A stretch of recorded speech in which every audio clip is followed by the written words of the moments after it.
এখন মানসিক অবস্থা ঠিক নেই। আমি যখন থানায় গিয়ে যাকে আমি ভালোবেসেছি তার নামে আমি লিখছি সে আমার সাথে এই খারাপ করেছে, আমার মা আমার চোখের জল দেখে কেঁদেছে। ওই দিনগুলো আমি কখনো ভুলতে পারবো না।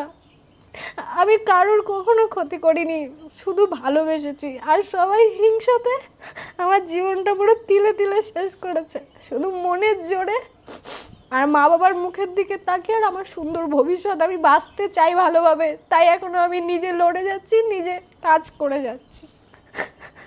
আমার মতো হাজার হাজার মেয়ে আছে, আমি জানি তারা ব্ল্যাকমেলের শিকার হয়েছে, তাদের সাথে অন্যায় হয়েছে, কেউ মুখ খুলতে পারে না, কারণ সবাই মান সম্মানের ভয় পায়। আমিও সেম মান সম্মানের ভয় পেয়ে 6 মাস আমার মাকে নিয়ে আমি ঘরের মধ্যে আমাকে লুকিয়ে থাকতে হয়েছে। পাড়ার মানুষগুলো কত বাজে ব্যবহার করেছে, এখন যারা আমাকে ডেকে ভালোবেসে খেতে দেয় ওই টাইমটাতে ওই মানুষগুলো আমার মাকে কত বাজে কথা বলেছে, আমাকে কত বাজে কথা বলেছে। ওই দিনগুলো আমি কি করে ভুলবো? তারপরেও এখনো আমি ভাবি আমার জন্য যেন কারোর ক্ষতি না হয়, সবাই ভালো থাকুক।